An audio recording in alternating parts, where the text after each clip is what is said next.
Hello, good day to you. How you guys doing? James here. Hope you've been doing well.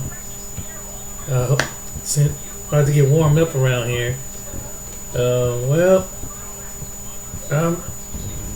thought I'd make a different video this time, and I'm I got something to put together, and it might gonna offend some people, but sometimes it may gonna make some people mad. But you see where this country is going, and I hate to bring about the topic about race, but it keeps popping up on social media and the news. Let me show you.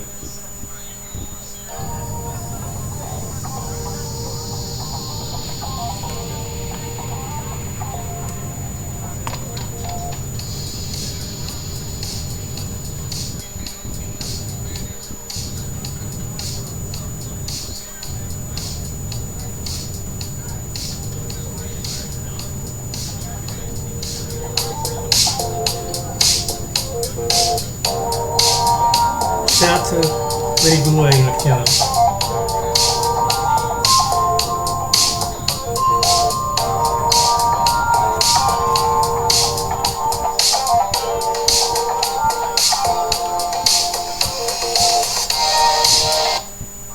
Hello, this is Lady Boulay, and I hope you're having a wonderful day. Thank you for your support. Thank you for subscribing to the channel. Thank you for your thumbs up, for your comments, and thank you for sharing the videos.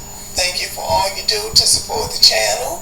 And yes, we are commanded to love one another, whether we want to or not, or whether we agree with each other or not. Are you a home improvement contractor that wants to win more jobs and save time on useless paperwork? Hearth gives you the ability to offer... Yeah, I remember this scene, right? This was when the angry father got up on the stage during graduation and pushed the superintendent off the stage because he said he did not want this man to touch his daughter. This man in the inset, this is the superintendent, and he was the only black person on the stage in front of the whole graduation class. This clown gets up and pushes him out of the way so he can't shake his daughter's hand.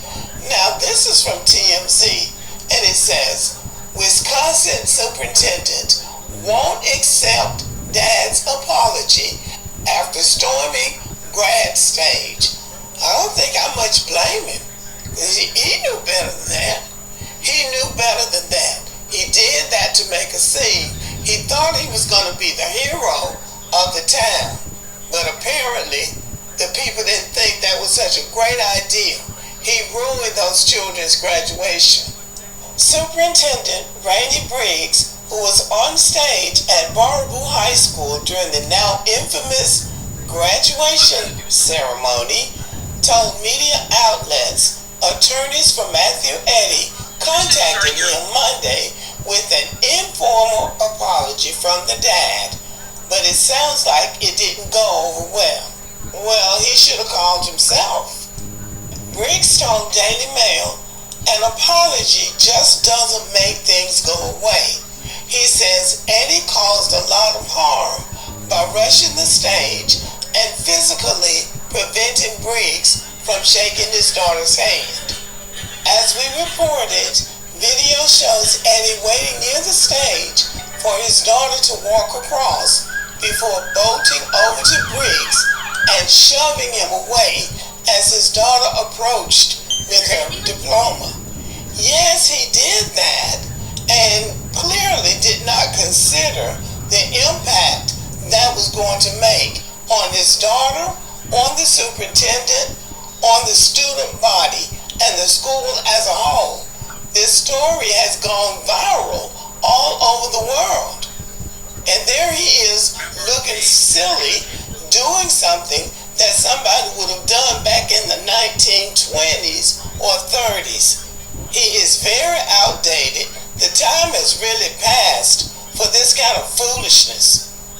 At first, some believed race was a factor here because Briggs is black and Eddie is white, but there's been no evidence of that thus far. And Eddie told cops his beef with Briggs was because he disliked Briggs over past issues involving the school and his kid.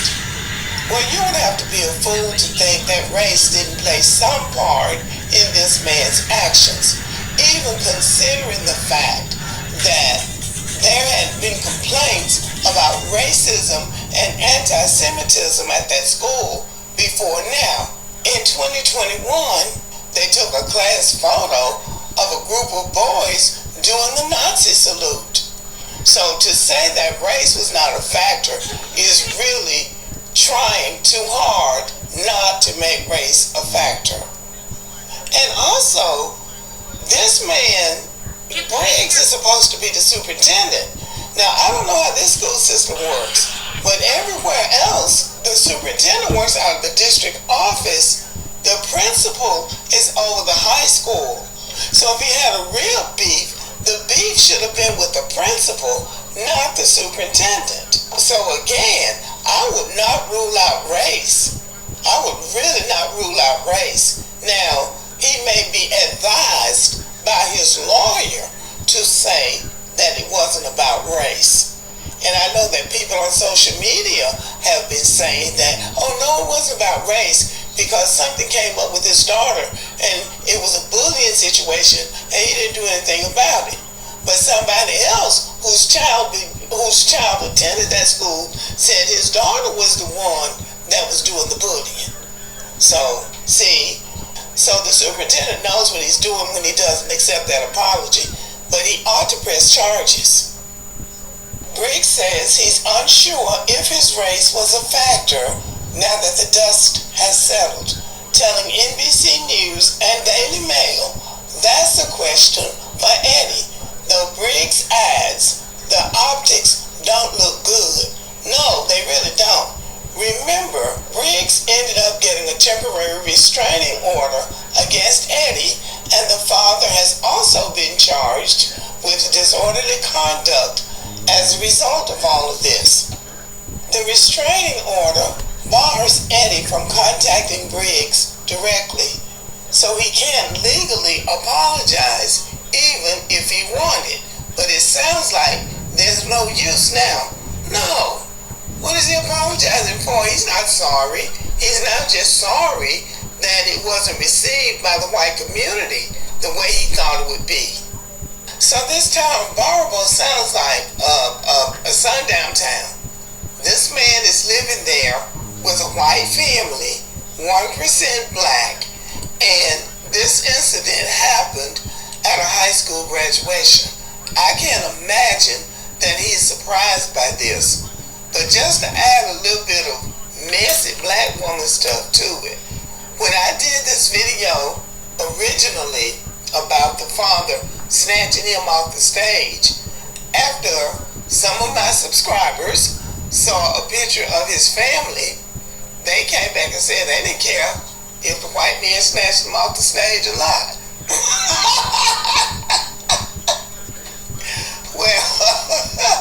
Well, I feel like as a black person, you have to take these things seriously, because if he would have let that go, that's a sign that black people don't care how they are treated. So he should prosecute to the fullest extent of the law, because that might help the next black person that they are thinking about doing something like that too. Now that's how I see it. But what say you? Thank you for listening. Here's my guide to financial fun. Get ready to level up with Testera. Testera literally pays you to test the games. Choose. Assalamu alaikum. Oh, sorry about that. Welcome to my channel, Runaway Slave. I would like to give a big up to all my subs and supporters who like, comment, and share the videos. In addition, a special big up to all those who purchased my masterpiece, my book, The N-Word is No Secret in the Service. Big up to you all. Let's cook. Okay, people, big shout out to the sub, Sean, for this one here. Now, this story right here took place in the year of 2022 in Toledo, Ohio. And it's just now being resolved now in 2024. But what happened is basically a group of white adult thugs out of Toledo, Ohio got together, brutalized, kidnapped, and took the lives of 2 black youths. Okay, there were 10 people involved in this. There were 10 people from the white community involved, 8 adults, 2 juveniles.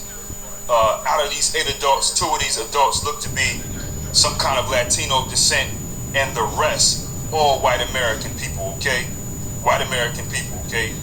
And they got together and took the lives of these 2 black teens, threw their bodies in a house and burnt the house down. Just terrible. And these teenagers, they were taken out by one of their white girlfriend's family. It's always a Becky, right? Always a Becky, a Boo Bear involved or something like that. It was one of their white girlfriend's families or that community that they're from that did this, okay? Now these 2 teenagers, 16-year-old Kamarion Wilder and 15-year-old Keyshawn Pittman, they were the victims here. Now, 16-year-old Kamarion Wilder, he's the one that had the white girlfriend, and her family played a part in taking these boys out. The community that his girlfriend's family came from played a part in taking these boys, these young men out, these teenage, I don't want to call them, yeah, they are boys, they're teenagers, taking them out. And I'm talking about the grandma, the aunts, the uncles, all that, okay? All that. Now these 2 teens here, 16-year-old Kamarion Wilder and 15-year-old Keyshawn Pittman, it's not hard to tell that they were into some low vibrational things at this point in their young lives, okay? They were not, at this time, they were not young children who were, doing well in life as far as going to school, playing sports, being in some type of activities, preparing themselves for their future, things like that. That's not what they were doing. They were living at this time low vibrational lives, but they were young enough to the point where something could have happened and they could have woke up, turned their lives around, and did something positive so that they can be successful. But now they would not get that chance at all. Now the story goes, there were 2 white American men by the name of Brent Kohlhofer and Charles Walker, okay? These 2 white American men, their houses were broken into. Brent Kohlhofer and Charles Walker. There's also a guy by the name of Cruz Garcia. His mother's house was broken into also. And a white American person by the name of Corbin Genrick, he was also robbed. Now, they claim that they were robbed and their houses were broken into by these 2 young men here, Keyshawn and Kamarion. They said that their houses were broken into by these 2, okay? So they wanted some get back, they wanted some retaliation for this. They said that these young men broke into their houses, stole guns, stole drugs, things like that. Of course, you can see people, it's all low vibrational. So what happened was on Saturday, December 3rd of 2022, these 2 young teenagers, Keyshawn and Kamarion, they were at a cabin party at a place called Maumee Bay State Park. Maumee Bay State Park, or Maumee Bay State Park, is M-A-U-M-E-E, okay? They were at this place called Maumee Bay State Park at around 8:14 p.m. They're at a cabin party. Now the host of this party kicked these 2 out of the party because one of them had brandished a gun. So they had a gun, they say. Now after they were kicked out of the party, Kamarion Wilder's white girlfriend called them an Uber.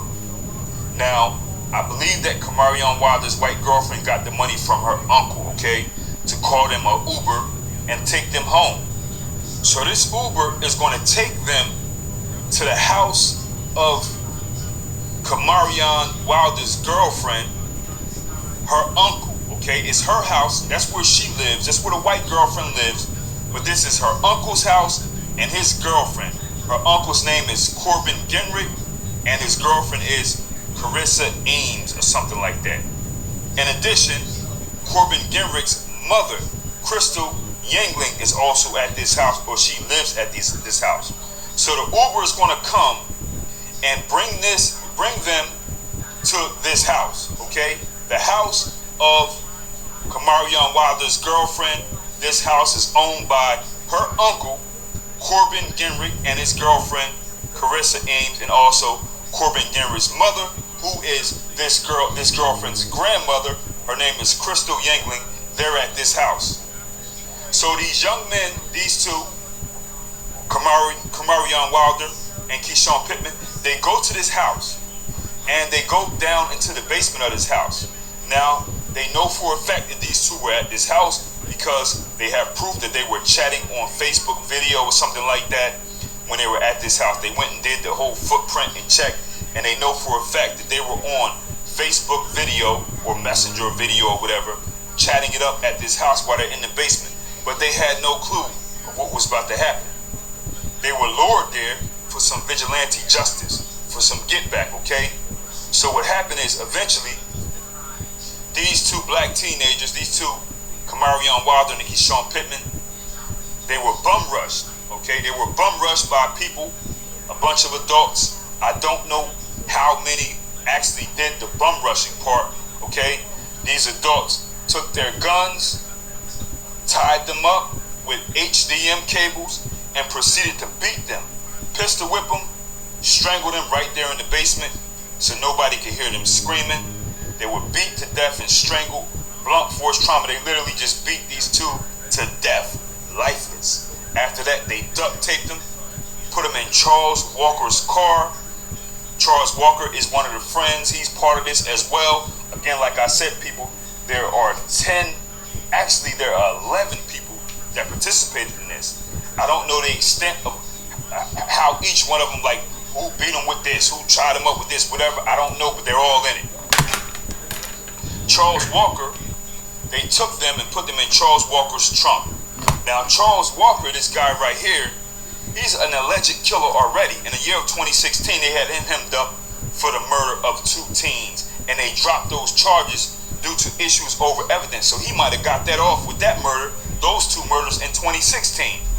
So he's a real low vibrational, sinister kind of individual. Pale thug out here in Ohio. Many of them out there, people. So what he did was they drove these bodies to a vacant house on a street called Chase Street, put their bodies in the house, lit the house on fire. In the meantime, these two, their families do not know where they're at. They're concerned. They put in a missing persons report. They were missing for about 2 weeks, and eventually their bodies were found, and they understand their bodies were in this house that was up in flames, okay? That's what happened to these two people. This group of people that did these to these 2 teens, they are a group of Ohio white trash. I mean, these are the type of people who aren't invited to the dinner by other white people. This is what you call white trash, Ohio. There's a lot of it out there, people. In places like Ohio and Pennsylvania, there's a lot of these type of white trash people, these white trash communities, okay? When the police searched the homes, the first home that these youths were taken to, they found guns, they found drugs, just a whole bunch of criminal element stuff, okay? And this is how it is out here, people, in these communities, in these low vibrational white communities in places like Ohio. There's a lot of them out there in Pennsylvania as well. These are the type places. This was Toledo, Ohio here, and these are the type places, people, where they have a lot of these communities in Ohio, also in Pennsylvania, and other places that you may know of. It's hard for black people, okay? If you're a black person who does okay for yourself, you're trying to make it, you know, you live a good, maybe you went to school, maybe you have a pretty good life, you want to buy a house, you want to do productive things. It's hard for black people in these type of places because if you do, you have to live around white folks who clearly don't want you to be there, okay? If you want to go buy a house in a pretty decent suburb, you have to live around white people who clearly don't want you to be there from the white community, and these people will hurt you. They will hurt you. Don't get it twisted. And if not, if you can't live around them, you're stuck with these low vibrational white trashy communities with drugs and these fat boo bear white chick types, you know, drug addicts and everything, you know, pale white thuggies and all that, who the black people who live around them often reproduce with them, and then you have a whole community of biracial people, black people, white people, and they all just living in this ghetto trash. You know, it's one of them type places, people. Real nasty places to be. They also have these places in community, a lot of them in Ohio, Pennsylvania, and it's really messed up. People, you remember the story that I did in Pennsylvania with a young black man? He was chased home by white kids from school. They lured him out the house. He had sickle cell, and eventually he died from these complications. They were chasing him, trying to get him out the house for a while. Well, look where he lived. Look at his parents' house. Look at how nice that community looks. Okay? That's what I'm trying to explain. And the same thing happened to him. So he had a family who did okay. They wanted to live in a nice area, of course, you know. So they bought the house in that community. But it's Pennsylvania. It's a different thing out there. When you're black, you're going to have to deal with the same violent white supremacists in a white community, in a nice community. And if not, you got to go live in these nasty communities with all these white trashy people and these old fat, boo bear white chicks and these old skinny, nasty people, drugs and things like that. And the black people often reproduce with these people. They have a whole bunch of biracials and stuff out there. No disrespect to any biracials and nothing like that, but I'm just trying to explain to you these nasty communities. You don't want to live there if you're a black person who's productive. It's like you living in the ghetto, then you're living around these white trash, you know, white people, you know. You don't want to live there. Then if you try to go live in a place where they have nice houses, the community is nicer, the schools might be nicer, you also have to deal with violent white people who hate you. And they'll hurt you as well. As you can see what happened to the young brother in Pennsylvania right there. So this is the type of community out here in Toledo, Ohio, that these young black men were living at, okay? And they were also into some low vibrational things. They were not living a good life, you know? But it's just a shame, you know, that they didn't get an opportunity to change their lives, and they got caught up in this. And this whole group of white people, these white, we talking from the grandmoms all the way down, people, got together and beat them to death and burned them, okay? Now, what happened is recently, two white American men who were in this by the name of Charles Walker and Brent Kohlhofer, they were just sentenced to life in prison without the possibility of parole. The rest of the people from this clique, there was somebody named Cruz Garcia. He's facing 2 counts of aggravated murder, 2 counts of murder, 2 counts of kidnapping, 1 count of obstructing justice, 1 count of having weapons under disability, 1 count of trafficking in marijuana, and he's to be sentenced on June 20th, okay? He'll probably be getting life as well. Then Carissa Eames, white woman, she's facing 2 counts of murder. She's going to be sentenced on June 25th. Don Eames facing 2 counts of murder and 2 counts of kidnapping. He's going to be sentenced on June 25th. Corbin Gingrich, okay?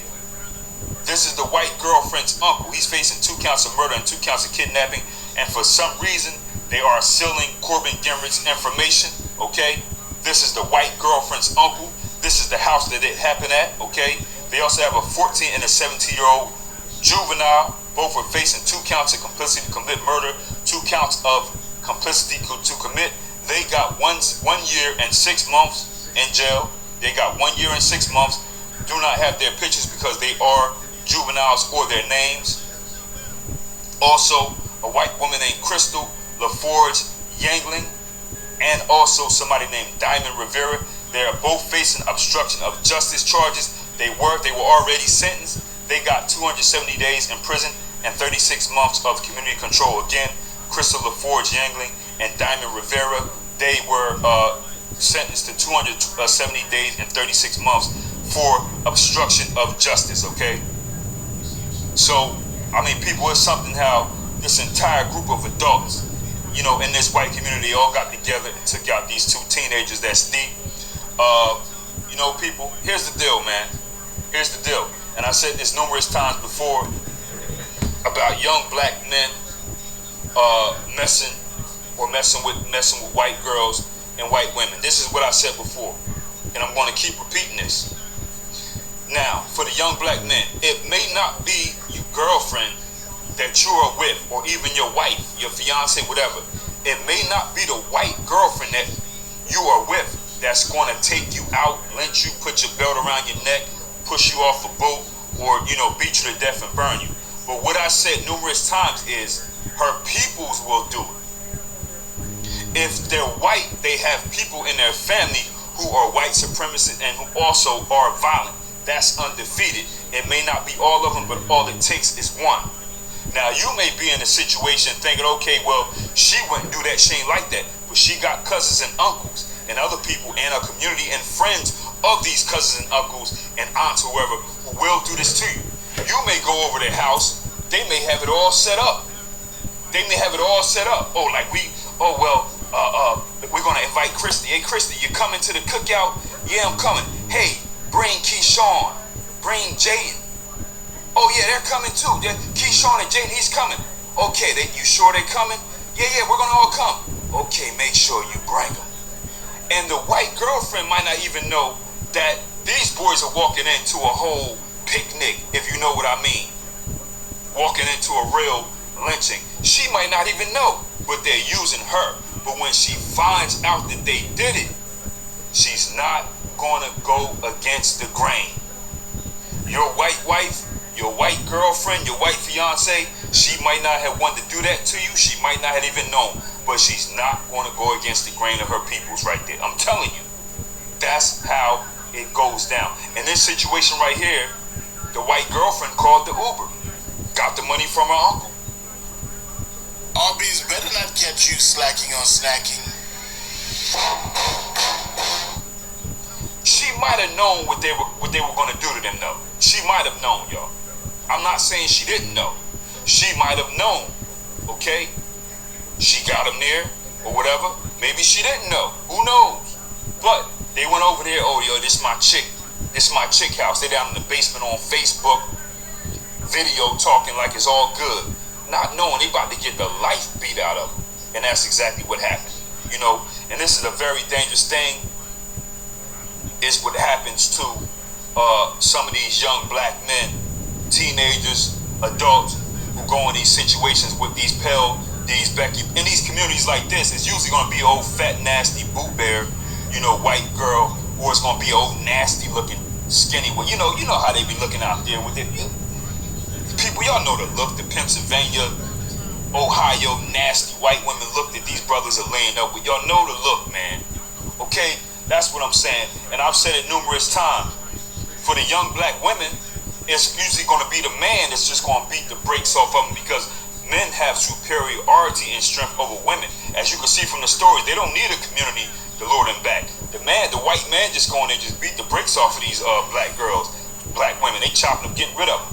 But in these relationships, it's not going to be so much the white woman that's going to hack them up or do it, but she's going to do it through her peoples. You know what I'm saying? Like in this situation here, you had a whole community that did this to these young men right here. You know what I mean? And that's what's going down, y'all. People, I mean, if you want to be in these little communities where you laying around and befriending white people all day and not having a guard up like, oh, there's no such thing as race and stuff like that. I mean, this is what's going down. This is what's going down, y'all. I don't know what to say, man, but it's a lot of this. People from Pennsylvania and Ohio, get in the comments. It's a lot of this out here in these white trash communities where the white trash community.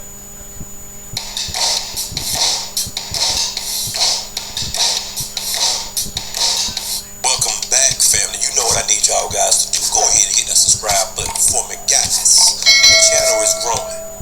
Despise not small beginnings. You understand? Hit the like button. Hit the share button. Comment, family. I'm trying to get into the YouTube algorithm. YouTube tripping sometime, but I'm going to keep peddling it anyway. Support my channel by going to the Cash App, guys, and donating. There is $Drama1980. I do appreciate you in advance. You also can support my channel by clicking on the super thanks located under the video, guys. Donate there as well. And like I tell each and every one of y'all, I do appreciate you. 10 folds over, hands down. I'm proud that you're rocking with me. Well. I told you already. I don't make believe, I make believers. I'm your gracious host, Drama 1980, hailing from Columbia, South. In Louisiana. Oh no, So this dude went out here with his white buddies. Okay. And the white buddies, one of the women, the white women, pushed this dude, all right, in the lake. All right, this guy almost drowned. He almost died. Medical student who almost drowned after he was shoved in lake finally breaks his silence. Christopher Gilbert was pushed in a lake by his co-worker Cassidy Holland. He said that he doesn't think anyone did anything intentionally wrong. Now, this dude almost died. The medical student, oh my God, who came close to being declared brain dead after being pushed into a Louisiana lake. Hold on one second.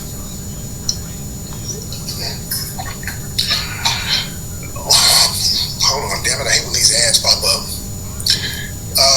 Was pushed in a lake by a co-worker. Holland was allegedly left fighting for his life for 20 minutes while the group of friends watched on. His heart and breathing had stopped by the time a patron from a nearby restaurant saw what was going on and hauled him to the surface. So a stranger went and got him. Some stranger went and got the dude. Guys, tell me exactly what's going through y'all here so far.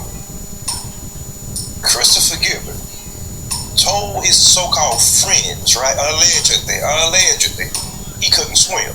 They pushed him in anyway. Does that not sound like attempted? Does that not sound like that? Being the only black friend, because the guy's black and he was surrounded by a bunch of Caucasians.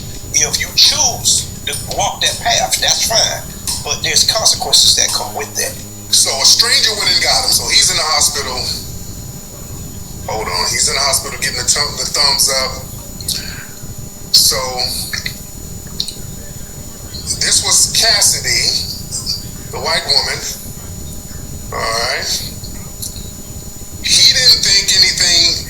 He doesn't think anyone did anything intentionally wrong, and that he was joking minutes before with Holland. Jesus Christ. So he revealed that he and his 10 friends were at this restaurant in Farmsville. He started joking before she pushed him in. Okay, this is her. So this dude is all in the hospital, down bad. Oh, goodness.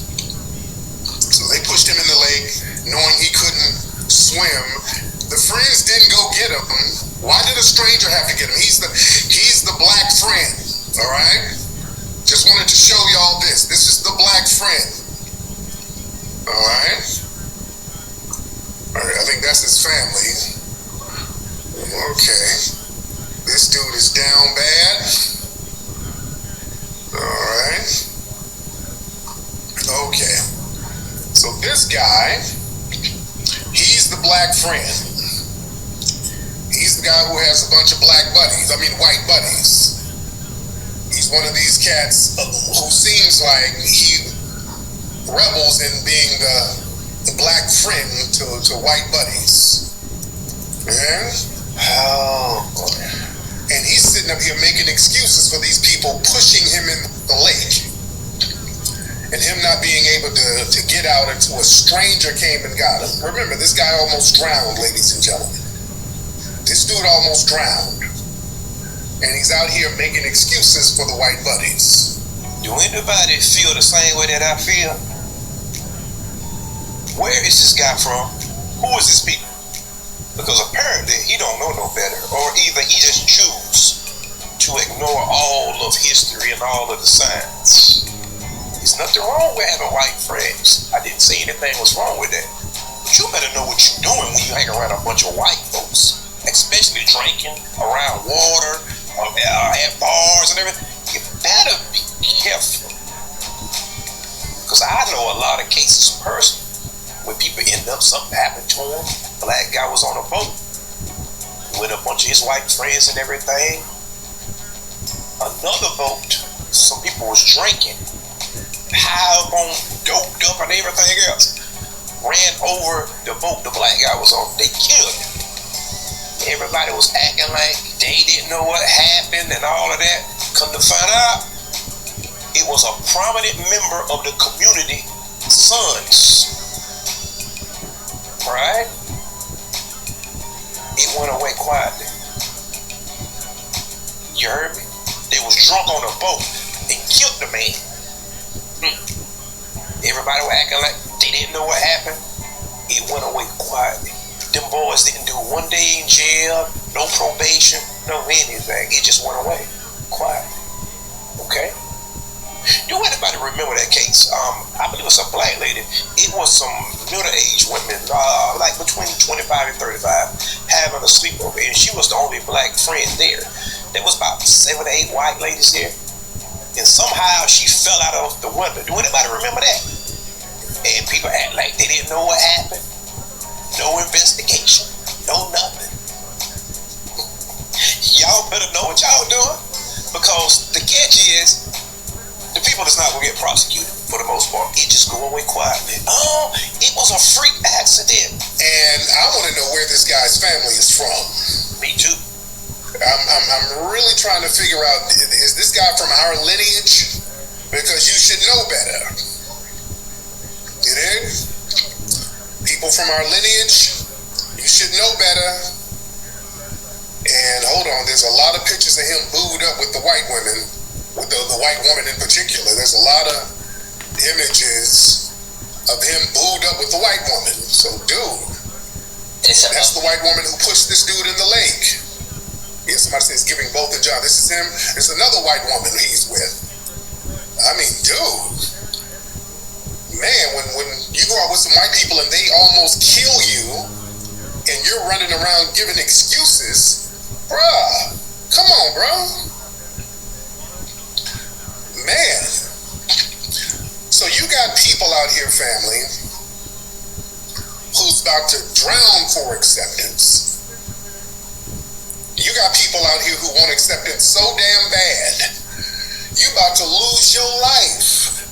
I want to know where this dude's family is from, man. Yeah, somebody said probably LGBT. Right, that might be it. That might be it. I mean, it's just hard to believe that this dude is from the lineage. And if he is this dude, does he identify as LGBT? Because a lot of those people feel like, okay, I don't have to go along with the black rules. I don't have to go along with what my grandparents told me. I'm a whole new ethnic group, LGBT, right? What kind of butt-broken nonsense is this? He might be FBA, I don't know. But again, if he's FBA, it might be some LGBT stuff. I don't know. Listen, family. Part of foundational Black American culture, we know better than to go off in the woods or a lake with people in the dominant society by ourselves. Facts. You understand what I'm saying? We know better. Yeah. We've been taught for years, hey, that's not, no, you don't do that. We know better. Family, there's rules in foundational Black American culture. There's rules that's been around for a long time. There's unwritten rules. Y'all know the rules. And all of these rules were designed to protect us from the white supremacists, because our family, our ancestors, we knew how dangerous and untrustworthy the white supremacists or suspected white supremacists could be. We knew.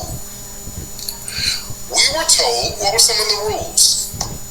At 6 o'clock, when you see the street light come on, you come home. Sundown time. When that street light comes on, that means you come home. Just wrap your mind around this. These people pushed this guy in the lake knowing he couldn't swim, and watched him for 20 minutes. Just wrap your mind around that. Didn't even attempt to save him. Somebody else had to come and save the guy. Bystanders had to come and save him. Perfectly strangers, not friends of his, had to come and save him. Just wrap your mind around that. And he still got the cape on, talking about, well, it was a joke. I still have a spreadsheet on my desktop that has 86 no's of. This is what's most important, and it's not this car. It's this: peace, love,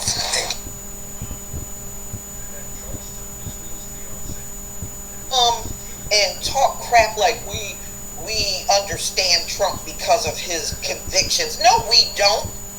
The vast majority of the man. So what Trump, his sons, and this MAGA crowd is saying is black people are all criminals, so they understand Donald Trump. That's a damn lie. The vast majority of us don't have criminal records. It's a small percentage within our group that do. But this media, Donald Trump, his sons, the MAGA crowd are all trying to imply that we understand people because of a criminal record. How insulting is that? And you want this same group of people to vote for you. But this is the idiot stuff. They are running around saying we should never, ever be accepting that from any political candidate. I don't care if they were running locally or they're running on the national scale. We should never, ever accept that. When the hell we run around here? Oh, I understand that murderer. I understand his charges. I like that dude. When do we do that? Never. Never.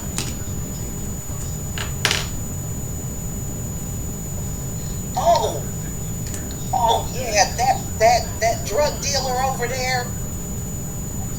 I understand that dude. When he get charges, I understand. What the hell do we walk around talking like that? Oh, that dude around there that kidnapped a child. Oh yeah, we understand. He got them charges on. Oh yeah, we understand that dude. He's cool in the community. Every time they say it, it is a huge insult. It's a huge insult.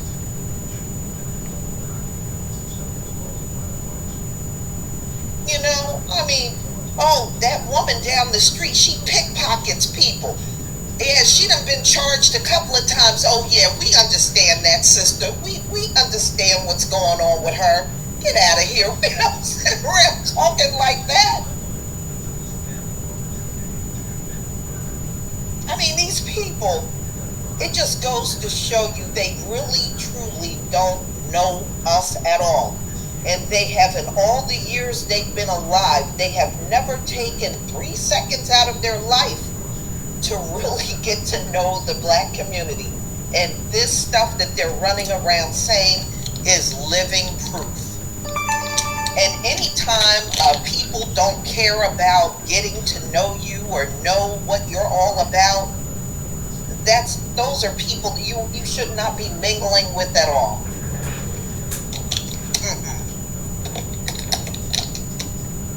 What the hell you want to mingle with them for?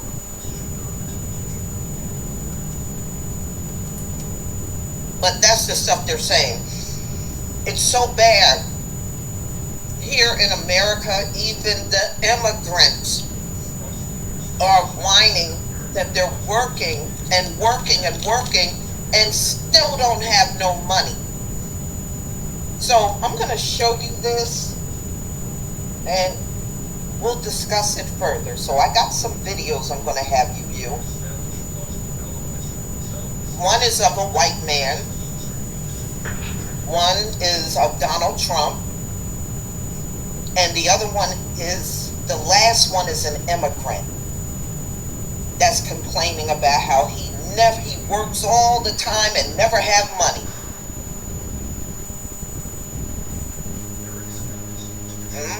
See, these folks had it easy all this time. They had it easy. They had little problems here and there, but it never added up to what we were going through.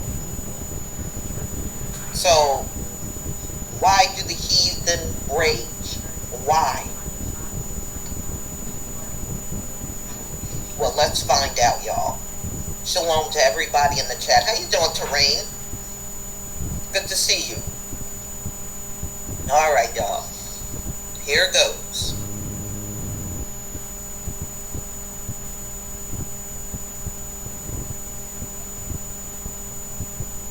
If you were born before 1971, you must see this. The digital dollar is here. Alright, please give me a 1 if you can see the screen. Before I get started, please give me a 1 if you can see my screen.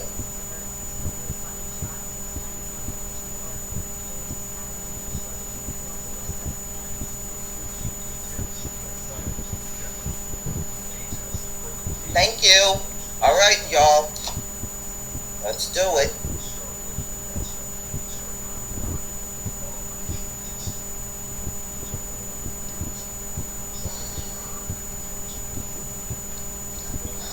I just watched a video from a Gen Xer who feels like she just woke up.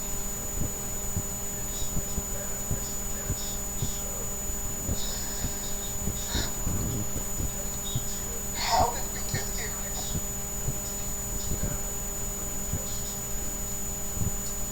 I bought it all. I bought a house. I went in the army. I served my country. I'm disabled. I'm trying to get 100% disability because of my pain. I don't medicate with morphine. I work every day. I have to. At one point in my life, in the not so distant future, I can afford my home with my wife, and now I have 2 roommates. Like, when only 5 people have all the money, and they just print it when they want to, and they just send it away to places that they have special interests in, because this whole world is led by evil fucking corporations that feed us fucking garbage. Come on, man. The very first, I woke up and saw it all for what the fuck it is. I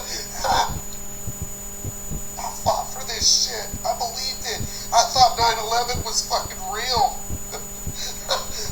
What a fucking joke, man. You think Baltimore was fucking real? You think that bridge just collapsed like that? And the same motherfucker, and I went in the army because 9/11, the same motherfucker had an insurance policy on a bridge that randomly got blown to bits by a boat in a fucking building. Has anybody ever thought, yeah, 2 planes hit those 2 buildings, but that fucking building just collapsed with no plane hitting it? Meanwhile, passengers like me want to fight for America, take a fucking terrorist down. It was bought by a fucking corporation to do this in the beginning. They crash somewhere else. Maybe that plane was supposed to hit that fucking building and they could explain that one away. What has happened to our fucking country? My friend just told me that his good friend is down in Panama. He's like an ex-CIA SF guy, and he's watching people show up in hundreds and hundreds because there's no passport or immigration rules in Ecuador or some shit like that, and they walk the Darien all the way here, man. This is designed. It is like a fire sale right now. They are fucking printing money, and our whole money system is built on debt. It's a joke. It's the world's greatest Ponzi scheme that they have convinced the masses to just do whatever the fuck they say. I'm a woke motherfucker now, dude. And I am Gen X. And I played in the streets until the fucking lights came on or it was dark. And if you weren't home, they were coming for your ass. And they knew where you were. I never had a phone. The internet came about and I was like, fuck that shit. I resisted computers. I just went to work and exchanged my time for money that they took in tax 50% of and sent it elsewhere for evil designs. People, we somehow have remained politically silent, being okay with our little bubbles that we create. I think that's what Gen X does, is create bubbles that make it okay to live. And what we're seeing as part of this waking up is the fact that we can't live in that bubble anymore, and this is why. I'm so fucking fired up. This poor lady has worked her whole life, and her and her husband just admit to the whole world on TikTok that they can't pay their fucking bills. I say we boycott them, and I say we hit them where it hurts. I want everybody that sees this to follow.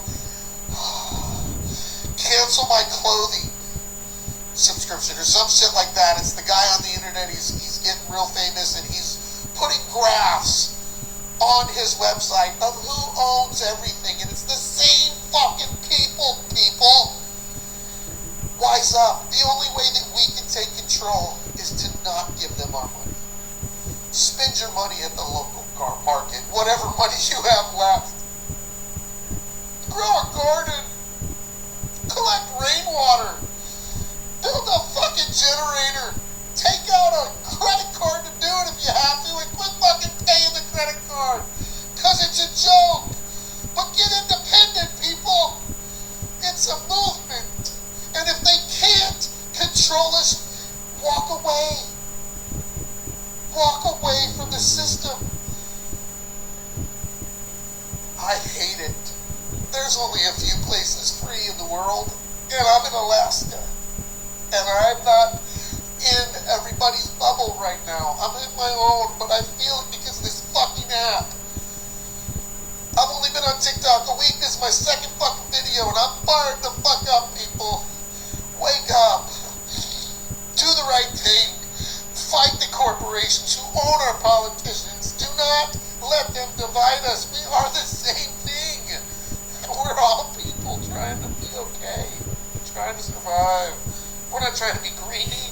We're trying to work for an honest living. That's what we thought our whole lives. That's what we were supposed to do. Exchange our time for money.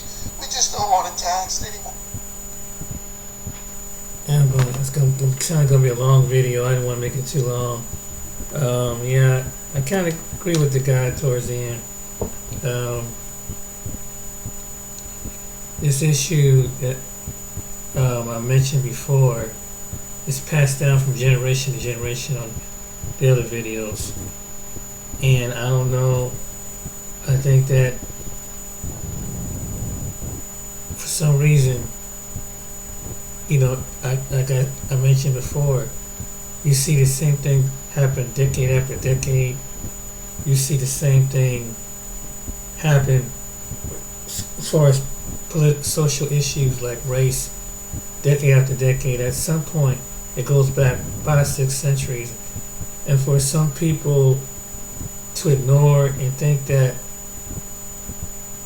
it's just something in the past, but you see the ugliness of what we see today, what we see during the 40s, the 50s, when it came to black people, the 30s, the 20s, and so on.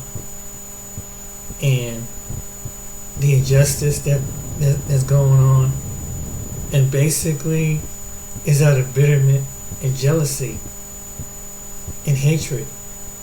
This is what leads to another group of people. And sad to see those young men go through that. You know, it kind of hurts my heart in a way to see another generation go through that kind of racism. But I have to remind myself, America has a spirit of racism under the idea of patriotism. It's racism that run under patriotism when it comes to basically an ethnic group, even though as we as a certain ethnic group that have done tremendous things, there's always been that division. And yet, they're like the guy at the end, they try to keep us separate, but can keep us true. But what do you say to the individuals that continually to separate, that continually to see one way? What do you say to the individuals that see that we have to engage and be over some people and not looking to see what's coming around the corner? But we're so focused on this topic of race. When America has a lot of different ethnic groups of people come in here. But why is it's still down to skin color? Why is it that one group, a certain group take it really bad than others? And one group that's been here since the history of time has been the Black Americans. And this is the reason why. And trust me, it's I want attention that we don't like being in the news and don't like seeing things like this. There's some of us that don't, it's hard to see past, but when you see something happen over and over and over, that someone technically don't even want you to be in their presence and don't like your people for any particular reason, you have to start questioning things. Like, what is it? But subconsciously, race does bother people. It does bother some people. And I don't know, there was a separation at one time, but back in before, there was a time where you had people that deal with their own. But anger and jealousy was given because of the very people that they don't feel highly too don't think highly too intelligent, that don't think that they're smart enough, and that they have to reduce them by name calling and stereotyping and stopping every access of making a living and be living a productive life in ways of torment. And America, and I saw someone make a video what happened with the recent case with the ladies that were survivors of Tulsa, Oklahoma. And I see how they rejected when it came to the descendants of the slaves. And I got a message for America. What you've done will come back to you. You say that we were 3/5 of human beings. It's going to come back to you. And it's been projected that in the future, we have a lot of enemies around the world that can any day will take America. And I wonder some of these people who spend so much time looking at skin tone, what's going to happen when a person who you think is another skin tone, who you rage up against, would it be someone that look like you that take you into captivity? What is someone like you that have done what you've done to descendants of slaves for 400 years?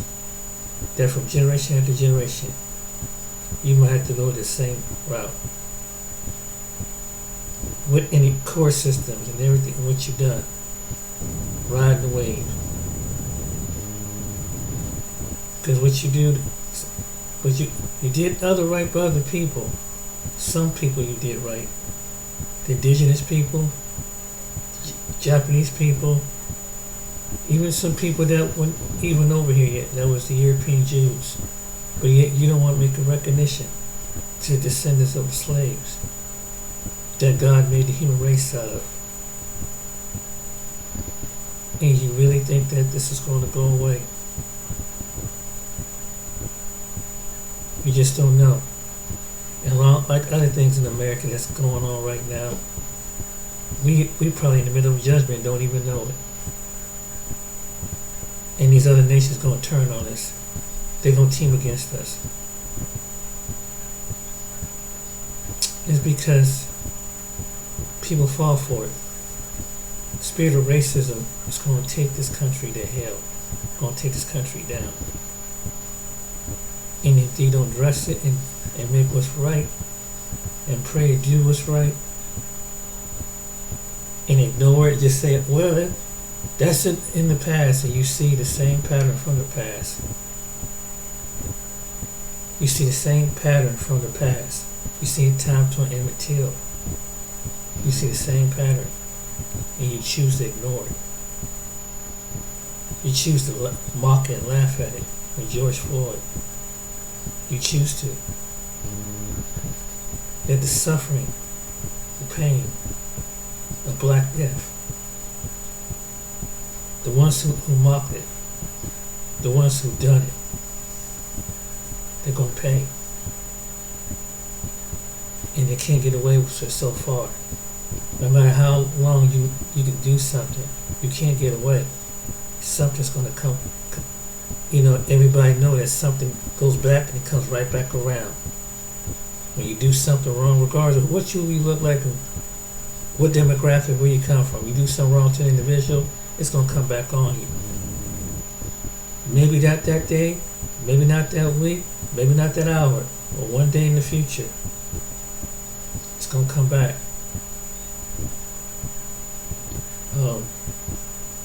And for Black people, for my Black Americans out there, other Black Americans, we don't get the reparations. Don't worry. The judgment of America is in God's hand. If you don't get justice, those who mock and laugh, they will feel the wrath of the pain for 400 years of what we've been through. They will understand. They're going to understand. They're going to have no choice. And they're just getting a tip of it right now with this year. With this crisis. But it's going to get worse. Because of what they've done. And there's other avenues of what this country have done.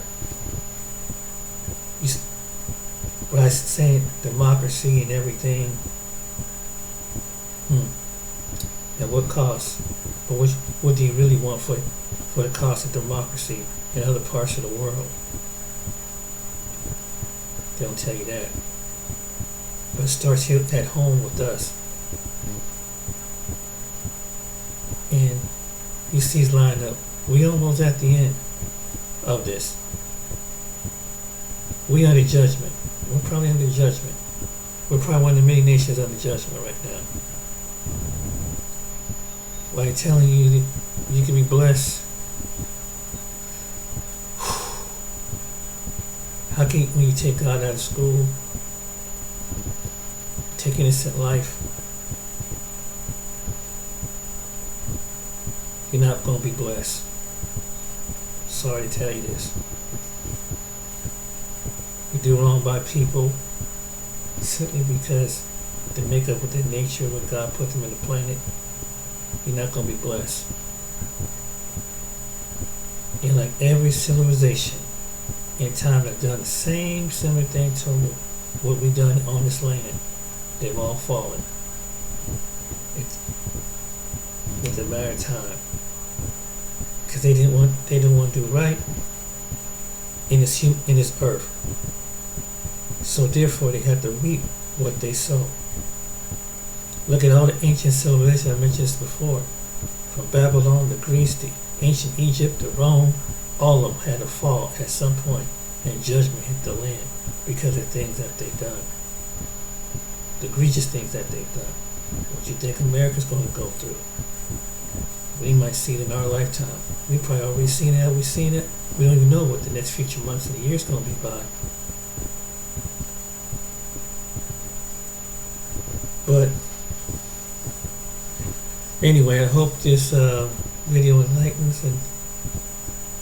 But America gonna keep seeing one way, and she gonna keep seeing an enemy that looks opposite because they've been programmed to see color. But it's not the color that's gonna come against this nation from other nations that of the colors of the people. It's the people that's gonna look like you. You're gonna be subjected to. Because God knows that you see race. We don't like to talk about it. But there's people out there that see race. They don't want to be around it because it's second people. But God knows. And He's going to get the justice. So if we don't get no justice, judgment's going to hit America. Alright then, ladies and gentlemen. Hope you enjoy this video. Like and subscribe till next time. And sorry to bring the mood down, but this is the reality we're dealing with in the over not 19th century, not 1960, 50, 40, 30s, 80s, early 2000. We in the year 2020 and above. We still dealing with this topic. See how it moves from skip generations? There you have it. Take care, be blessed.